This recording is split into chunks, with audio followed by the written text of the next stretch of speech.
So ngayon guys, update tayo. Sobrang tagal natin na hindi nakapag update sa inyo pagdating sa pagtatanim.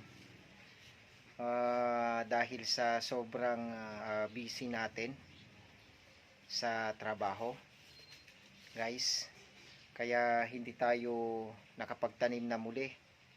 Kaya ngayon magta-try tayo ulit magtanim. Linggo ngayon, so samantalahin natin yung pagtatanim guys dito sa bakuran natin. So ang project natin ngayon guys ay beautification, which is nakatulong na tayo sa paglilinis sa kalsada ng ating kalsada ng ating barangay. Ay mayroon na rin po tayong tanim. Makalibre tayo sa pang-ulam, pangkain, at pwede rin pong pang benta paminsan-minsan. Then of course, yun, yung isang idea natin dito guys ay makatulong tayo sa kagandahan o kalinisan ng ating kapaligiran sa atin pong barangay. Papakita ko sa inyo, papasilip ko sa inyo kung saan tayo magtatanim guys.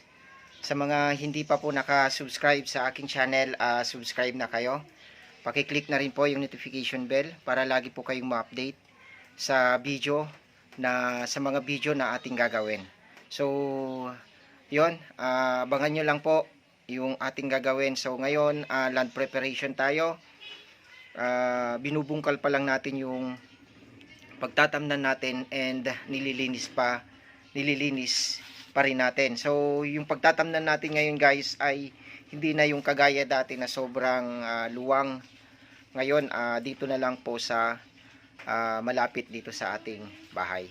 So, abangan nyo lang guys, tignan natin, pasyal ko kayo dun sa pagtatamnan natin ng gulay. Ayan, kung nakikita ninyo guys, yung masukal na yan sa gilid. Ayan. So, yung katabi niyan is high school yan guys. Kagasat National High School. So, hanggang doon, yung project natin, tignan natin hanggang sa dulo. Then hanggang doon guys. Ayun. Siguro nasa 100 na puno din yung pwede nating maitanim dito. Guys. So yan. Ito yung kalsada namin guys. Ayan. So dati nang natamnan to.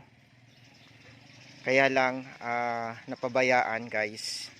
Then ito na yung ginawa natin guys, land preparation. Yan, ganito kasukal dati yan guys. Kaya lang nalinisan na natin yung ibang parte. Ayan. So i-maintain natin to guys na maging malinis and tuloy-tuloy yung pagtatanim natin dito. Ayan. Tapos dito guys, dito sa parting to, pwede rin tayong magtanim dito para magandang tignan. Ayan. So sana hindi tayo pagagalitan ng barangay dito guys. Ayan. Ayan. So yan. So yun lang guys. Yan lang muna yung mapapakita ko sa inyo. So sa mga hindi pa nakasubscribe sa aking channel guys, subscribe na kayo. Paki-click na rin po yung notification bell para lagi po kayong ma-update sa mga video na ating gagawin. And masubaybayan ninyo guys yung gagawin natin dito sa area.